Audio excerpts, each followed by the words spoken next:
नमस्कार दोस्तों, फिर एक बार धन्यवाद देता हूं आप सभी को। आज का टॉपिक है जीत का मंत्र, सफलता का मंत्र, सक्सेस मंत्र।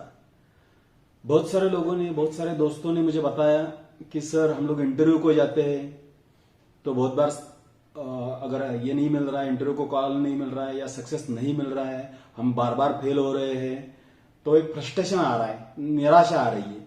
तो उसके ऊपर उस निराशा से ओवरकम कैसे करना है, उसके ऊपर कुछ वीडियो बनाओ या हमें बताओ कि क्या क्या करें, हम सफल होने के लिए क्या करें। बार बार असफलता के बाद हम अपने आप को कैसा मोटिवेट करें, अपने आप को कैसा प्रेरित करें। तो मैंने सोचा कि मैं आपके लिए कुछ ऐसा बनाता हूं कि ये वीडियो आप बार बार सुनो, अपने दोस्तों को सुनाओ, अपने घर के लोगों को सुनाओ कि ये जिंदगी से भी रिलेटेड है, आपके कॉलेज लाइफ से भी रिलेटेड है, आपके प्रोफेशनल लाइफ से भी रिलेटेड है। ये पूरा का पूरा वीडियो हिंदी में होगा तो आपके घर वाले सब सुन पाएंगे, घर के सारे लोग सुन पाएंगे, आपके सारे दोस्त सुन पाएंगे। तो चलते हैं अभी सफलता की ओर। ठीक है, सफलता का मंत्र क्या है? व्हाट इज सक्सेस मंत्र? सक्सेस मंत्र क्या है? कोई जाप दे दिया किसी विद्वान ने और उसको जपते रहे तो सफलता आ जाएगी हाथ में? कभी नहीं होगा। कोई आसमान से सफलता टपकेगी? कभी नहीं होगा। सफलता के लिए हमें करना क्या है?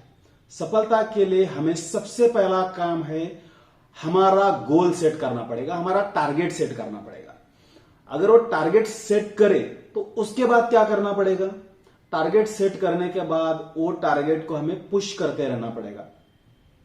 दोस्तों, आप सभी कोई ना कोई गेम खेले हो, फुटबॉल खेले हो, बास्केटबॉल खेले हो, क्रिकेट खेले हो। उस केस में आप अगर वो बॉल जो रहता है उसको अगर हम एक ट्रिबल करते रहे तो क्या होता है, जितनी बार आप पुश करते रहोगे उतनी बार वो बाउंस मारता है। लेकिन जिस टाइम पे उसको पुश करना छोड़ दिया तो क्या हो जाता है, वैसा रेंगते रहता है। सफलता वैसे ही है, आपका पुश का मतलब क्या है? Practice until something happens. आपको प्रयास तब तक करना है जब तक आपको जो एक्सपेक्टेड रिजल्ट है वो नहीं मिलते हैं, वो नहीं मिल रहा है, तब तक करना है। हमारे महाराष्ट्र में क्या होता है, ये संतों की भूमि है। हमारे तुकोबा महाराज क्या बोलते हैं, असाध्य ते साध्य करिता असायास कारण अभ्यास तुका म्हणे। इसका मतलब यह है कि अगर आपको असाध्य जो है, आपको इम्पॉसिबल जो चीज लगती है, वो अगर पानी है तो आपको एक ही मंत्र है। वो मंत्र क्या है? अभ्यास। अभ्यास का मतलब क्या है? प्रयास। प्रयास का मतलब क्या है? पुश का मतलब क्या है? Practice until something happens. मतलब जब तक आपके हाथ सफलता नहीं लगती है तब तक आपको हमेशा प्रैक्टिस करते करते रहना है। और ये सफलता हासिल करने के लिए क्या करना पड़ता है? सबसे पहले खुद को विद्यार्थी बनाना पड़ता है।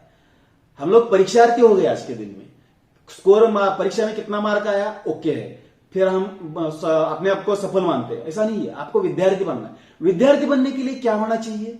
विद्यार्थी बनने के लिए विद्यार्थी के संस्कृत में एक बहुत अच्छा सुभाषित है, उसमें बताया गया है कि विद्यार्थी के गुण क्या है।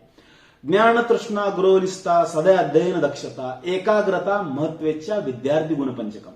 मतलब ज्ञान के लिए जो आपका फोकस है, आपको जो पाना है उसके लिए तृष्णा होनी चाहिए, जो आपके गाइड है उनके प्रति निष्ठा होनी चाहिए, और सदा अध्ययन दक्षता का मतलब आपका अध्ययन, प्रयास, प्रयत्न, पढ़ाई हमेशा निरंतर होनी चाहिए और फोकस्ड होनी चाहिए, एकाग्र होकर होनी चाहिए। और ये सब करने के लिए सबसे पहले आपके दिल में महत्वेच्छा चाहिए। ये सुभाषित बताता है, बराबर। अब लो मान लिया कि हम लोग विद्यार्थी बन गए, हमने बहुत पढ़ाई भी कर ली, तो क्या सफल हो गए? नहीं हो सकते, क्योंकि विद्यार्थी बनने के बाद हम मेंटली फिजिकली तैयार है, लेकिन ग्राउंड में पहुंचे क्या अभी? नहीं। दुनिया में पहुंचे क्या अभी? नहीं पहुंचे।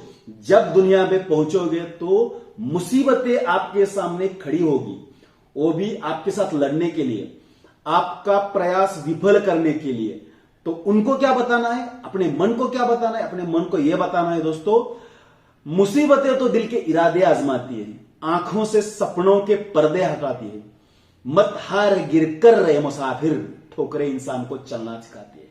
बचपन से लेके आज तक, बचपन में देखो आपने एक दिन में आपने चलना नहीं सीखा, पहले रेंगते रहे, फिर दीवार को हाथ लगाते खड़े रहे, उसके बाद धीरे धीरे अपने माँ बाप की उंगली पकड़ते चलते रहे। उसके बाद हमने साइकिल सीखा, साइकिल सीखते वक्त भी क्या हुआ, कितने बार गिरे, जितनी बार गिरे फिर उठाए, फिर उठे, हम खुद उठे, कभी हमारे पेरेंट्स ने हमको उठाया। ऐसे ही है, अगर आपको ऐसा लगता है कि हम लोग इंटरव्यू में फेल हो रहे बार बार, आपको ऐसा लग रहा है कि मेरा करियर तो स्टार्ट हो गया लेकिन बाजू में ऐसे लोग आ गए कि मुझे फ्रस्ट्रेशन दे रहे हैं, ये सब होता रहेगा। उसके लिए अपने आप को हमें तैयार करना पड़ेगा। अगर मुसीबत आ रही, इंटरव्यूज में फेल हो रहे तो अपने आप में देखो, अपने गिरेबान में झांको कि क्या गलतियां की हमने, वो सुधारो, वो गलतियों से सुधारो। जो भी क्वेश्चन आपको इंटरव्यू के टाइम पे पूछे गए उसका एक बैंक बनाओ, और बैंक में आपके आंसर रेडी करो, उसके उत्तर रेडी करो, और फिर उसके ऊपर फिर एक बार अभ्यास करो, प्रयास करो, फिर आपकी मुसीबत, फिर आपका सक्सेस रेशो बढ़ जाएगा। एक बात तो मेरे टीचर ने हमेशा मुझे बताई, जो उड़ने का शौक रखते हैं वो गिरने का खौफ कभी नहीं रखते। सो अपने को उड़ना है, ऊंची उड़ान। तो अगर आप डर के मारे बैठे रहोगे, कुछ नहीं करोगे तो कुछ भी नहीं होगा, हासिल कुछ भी नहीं होगा। सो आपको क्या करना है, हमेशा फोकस्ड रहना है। और मैं हमेशा बोलता हूं, आपको अगर जीत की तरफ बढ़ना है तो जीत के लिए सिर्फ 6 नियमों के ऊपर काम करना है। सबसे पहला नियम क्या है, सही दिशा में परिश्रम करो। सही दिशा में, गलत डायरेक्शन पे जाओगे, गलत दिशा में जाओगे, आप कितना भी प्रयास करो आप सफल नहीं होंगे। एक मैं हमेशा उदाहरण के तौर पे बताता हूं लोगों को। मैंने नदी के अंदर बोट डाल दी, मुझे जाना है पूरब की ओर, और वो जो वल्ले रहते हैं उसको मैं, चप्पे रहते हैं उनको मैं घुमा रहा हूं अलग दिशा में, तो क्या हम लोग सही दिशा में पहुंच जाएंगे? दूसरी गलती करते हैं कि हमने बोट तो अंदर डाल दी, लेकिन वो खूंटे से बांधा हुआ जो डोर रहती है, वो डोर खोली क्या हमने? अगर नहीं खोली है तो हम गलत दिशा में प्रयास कर रहे हैं। बहुत बार ऐसा होता है, हमने बहुत प्रयास कर लिया, लेकिन फ्रस्ट्रेशन आता है कि सफल नहीं हो पा रहे, क्योंकि गलती हमारी है, हमारा डायरेक्शन गलत है, या तो हमने सोचा ही नहीं कि हमको जाना क्या है, हमारा टारगेट सेट नहीं है, वो हो सकता है। तो पहला नियम है सही दिशा में परिश्रम, सही दिशा में कठिन परिश्रम, कठिन मेहनत करना है। दूसरा नियम क्या है, समय का सदुपयोग। समय का सदुपयोग का मतलब क्या है दोस्तों, हर किसी के पास 24 ही घंटे है, 24 आवर्स है बस, लेकिन कोई सफल हो रहा है, कोई ज्यादा सफल हो रहा है, कोई कम सफल हो रहा है, कोई विफल हो रहा है, कोई पराभूत हो रहा है। कारण क्या है, हमने समय का सही इस्तेमाल नहीं किया। समय का सही इस्तेमाल का मतलब क्या है, 24 घंटे में से आप कितने घंटे काम कर रहे हो, सुन देखो, 8 घंटे सोने में, 8 घंटे खाने में, और बाकी 8 घंटे खुद के गुणगान गाने में। ऐसा है तो कभी सफल नहीं पाओगे। तो करना क्या है, सोने के 8 घंटे तो आप अवॉइड नहीं कर पाओगे, 8 घंटे काम में रहते। आप अगर स्कूल में जा रहे हैं, कॉलेज में जा रहे हैं, तो 8 घंटे आपका कॉलेज में टाइम जाएगा। आप अगर प्रोफेशनल है तो 8 घंटा आपका प्रोफेशनल में जाएगा, हो सकता है कि 2 घंटे ट्रैवलिंग में जाएंगे, बचते कितने, 4 घंटे या 6 घंटे आपके हाथ में। तो ये ही 6 घंटे है जो आपके लिए परफेक्टली इस्तेमाल करना है, जो सक्सेसफुल लोग करते हैं। तो इसमें क्या होता है, हमको पता ही नहीं है कि हमारा स्क्रीन टाइम कितना बढ़ गया है। व्हाट्सएप पे बैठे तो व्हाट्सएप के अंदर घुस गए, व्हाट्सएप यूनिवर्सिटी के नए नए फंडे आते रहते, हम लोग देखते रहते। तो व्हाट्सएप की दुनिया से बाहर निकलो, टीवी की दुनिया से बाहर निकलो। जो चीज आपके टारगेट के लिए इंपॉर्टेंट है, आपको हेल्प करे, उसके लिए जरूर देखना व्हाट्सएप, उसके लिए जरूर देखना यूट्यूब। लेकिन वो अगर आपके टारगेट के लिए एप्लीकेबल नहीं है, आपके काम की चीज नहीं है, तो उसको बाजू कर दो, ठीक है। ये दूसरा नियम है।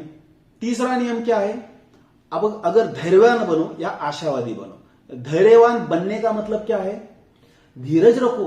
एक कबीर का बहुत अच्छा दोहा है, वो क्या बोलते हैं, धीरे धीरे रे मना, धीरे सब कुछ होए, माली सींचे 100 घड़ा, ऋतु आए तब फल होए। इसका मतलब क्या है, आप प्रयास कितना भी करो, लेकिन आपका सक्सेस आने के लिए उसको टाइम देना पड़ेगा, धीरज रखना पड़ेगा, निरंतर प्रयास करना पड़ेगा। मुसीबतें आने के बाद भी आपको प्रयास जारी रखना पड़ेगा। एक बात दोस्तों ध्यान में रखना, इंग्लिश में एक कोट है, उसमें क्या बोलते हैं, when going gets tough, tough gets going. इसका मतलब क्या है, आप अगर किसी चढ़ान पे चढ़ रहे हो, जितने ऊपर चढ़ोगे आपकी चढ़ान के चढ़ने पे दिक्कतें ज्यादा बढ़ेगी, लेकिन इसका मतलब यह है कि जितनी दिक्कतें ज्यादा बढ़ रही है, आपकी मंजिल आपके सामने है। जितनी दिक्कत ज्यादा आएगी, आपकी मंजिल आपके सामने है। सबसे ज्यादा घना अंधेरा तब होता है जब सुबह होनी होती है। ध्यान में रखो, इसलिए आपकी आशा को कभी नहीं खोना, धैर्य को कभी नहीं खोना, आशा को बनाए रखना, धैर्य को बनाए रखना और आपने अपने बाजुओं को इतना मजबूत रखना। फलक को जिद है जहां पे बिजलियां गिराने की, लेकिन हमें भी जिद है वहीं पे आशियां बनाएंगी। ये दिमाग में रखो, तभी आप कामयाब हो पाएंगे। ये तीसरा नियम है। चौथा नियम क्या है? सच्चाई की राह पर चलो। हमको बचपन से लेके आज तक यह बताया गया है कि सच्चाई की राह पर चलो, लेकिन मतलब क्या है सच्चाई की राह पे चलने का? मतलब कुछ गलती करो सच बोलो, यह है सच्चाई की राह? नहीं दोस्तों, सच्चाई का मतलब है don't do shortcuts, don't expect shortcut. जिंदगी जीने के लिए शॉर्टकट आपको छोटी सफलता दिला सकता है, लेकिन लंबी रेस का घोड़ा बनना है तो शॉर्टकट को अवॉइड करो। इसका मतलब क्या है? मराठी में एक अच्छा वर्ड है, वो क्या है? अगर किसी को कुछ जमता नहीं है तो क्या करो? वशीला लगाओ। वशीला का मतलब क्या है? रिकमेंडेशन लगाओ। रिकमेंडेशन दोस्तों किनको लगता है? वशीला को अगर हम स्प्लिट कर रहे तो पहला वह है, वह का मतलब वह बसत नहीं। इसका मतलब क्या है? उम्र नहीं बैठ रही है। वशीला कब लगता है? देखो, उम्र नहीं बैठ रही है, पहला वह। शी का मतलब शिक्षण बसत नहीं। शिक्षण बसत नहीं मीन्स आपका एजुकेशन सफिशिएंट नहीं है, इसके लिए आपको रिकमेंडेशन लगाना पड़ रहा है। और तीसरा लायक, मतलब मैं लायक नहीं हूं, लायकी नहीं, लायक नहीं हूं। तो दोस्तों रिकमेंडेशन तभी लगता है जब आपकी उम्र बराबर नहीं है, आपका एजुकेशन बराबर नहीं है, या आप लायक नहीं हो। अपने आप को लायक बनाओ, आपका सक्सेस आपके साथ रहेगा, आपको जीत हासिल होगी। आपका जीत का मंत्र ये 6 रूल्स ही है। और एक स्टोरी बताता हूं। कभी कभी क्या होता है, रास्ते में चलते चलते हमको क्या शॉर्टकट कैसे लेते हैं हम लोग? कब लेते हैं? जब परेशानी ज्यादा बढ़ रही है, यार अभी नहीं हो रहा है, ये कहां लांग पाएंगे, इतना बड़ा रास्ता है, कहां लांग पाएंगे। एक कहानी बताता हूं। कहानी ये है कि कुछ बच्चों को गुरुजी क्या बोलते हैं, आपको ये सीढ़ी है, सीढ़ी 10 पहिए की सीढ़ी दी जाती है। उनको बोला जाता है आपको अगर सफल होना है तो यहां से दूसरा जो आश्रम है वहां तक जाने के लिए आपको ये सीढ़ी है, आपको ये सीढ़ी साथ लेके ही चलना है। ये सीढ़ी आपको किधर भी छोड़नी नहीं है। तो क्या होता है, 100 बच्चे चलते हैं, 100 बच्चे हाथ में 10 पहिए वाली सीढ़ी लेके चलते हैं। थोड़ी देर चलने के बाद जो कमजोर बच्चे हैं वो क्या करते हैं, यार ये सीढ़ी से नहीं चला जा रहा है मुझे, तो क्या करो मैं ये सीढ़ी छोड़ देते हैं। कुछ सीढ़ियां छोड़ देते हैं, फिर चलते रहते हैं। समझो 50 लोगों ने सीढ़ी छोड़ दी उधर ही आधे रास्ते में। फिर और आगे चलते फिर क्या होता है, फिर कुछ बच्चे उसमें से क्या बोलते कि नहीं सीढ़ी, सर ने क्या बताया था, गुरुजी ने क्या बताया था, सीढ़ी छोड़ना नहीं है। लेकिन ये तो नहीं बताया कि सीढ़ी काटनी नहीं है। तो वो क्या करते हैं, लकड़ी की सीढ़ी रहते, कुछ पहिए कम कर देते उसके, फिर हल्की हो जाती, फिर चलने बढ़ते। ऐसे बढ़ते बढ़ते 25 लोग रहते हैं उसमें, जो सीढ़ी कुछ आधी सीढ़ी वाले हैं, कुछ पूरी सीढ़ी वाले हैं। फिर आगे जाते जाते और कुछ लोग सोचते हैं कि नहीं यार हम लोगों को भी सीढ़ी काटनी है, और जो पहले काटी थी उनको लगता है कि नहीं और थोड़ी छोटी करते, 5 पहिए वाली करते। ऐसे करते करते जहां पे जाना है वहां से 1 किलोमीटर का रास्ता बच गया है, और वो टाइम पे वहां पे एक बहुत बड़ा खाई आ जाता है। और खाई की लंबाई इतनी है कि अगर सीढ़ी लगाओ पूरी की पूरी 10 पहिए वाली तब पहुंच पाओगे, अगर सीढ़ी में से एक भी पहिया कम है तो तब नहीं पहुंच पाओगे। तो गुरुजी या हमारे भगवान हमको तकलीफ इसलिए देते हैं कि हमको आगे जाके वो तकलीफ हमारे सक्सेस का, हमारी सफलता का एक पड़ाव बनेगी। तो वो तकलीफ सहना सीखो, सच्चाई की राह पे चलना सीखो। यह है नियम नंबर 4। नियम नंबर 5 क्या है, निरंतर लगनशील रहो। मतलब प्रयास आज किया कल छोड़ दिया नहीं होगा, 2 दिन किए 4 दिन के बाद छोड़ दिए। हमारे बहुत सारे दोस्त ऐसा करते हैं कि जिम में जाते हैं, 7 दिन बहुत ज्यादा प्रयास करते, कुछ बना नहीं, फिर एक कटना शुरू हो जाता है। वो निरंतर प्रयास के बाद ही हो सकता है। अगर अच्छी बिल्डिंग बनाना है, अच्छी बॉडी बनाना है, आपको निरंतर प्रयास करना पड़ेगा। और दूसरा है, प्रयास करते करते कभी कभी कुछ ऐसी बातें आ जाती है कि हमको रुकना पड़ता है, तो लिटिल छोटा सा रेस्ट लेना अलाउड है, तो वो कर सकते हैं आप। और परेशानी है, पराभव हो गया है, पराभूत हो गए, असफल हो गए, तो अपने आप को फिर से समझाओ कि कभी कभी राह पर रुकना पड़ता है, नाकामियों का मुंह देखना पड़ता है। पर दोस्तों याद रखो, पर कोशिश करने वालों के सामने किस्मत को भी झुकना पड़ता है। तो आपका प्रयास, आपको निरंतर प्रयास चालू रखो। आप वो अगर चालू रखेंगे तो 100% आप सफल हो जाओगे। वो इंटरव्यू कॉल्स हो, आपका प्रमोशन का कॉल हो, एग्जाम में पास होना हो। छठा और मोस्ट इंपॉर्टेंट नियम यह है कि आपकी खूबियां और कमियां पता करो। खूबियों का इस्तेमाल करो और कमियों के ऊपर मात करो। खूबियों का इस्तेमाल कैसे करना है? आपको पता है कि मेरा एक्सपर्टीज ये एरिया में है।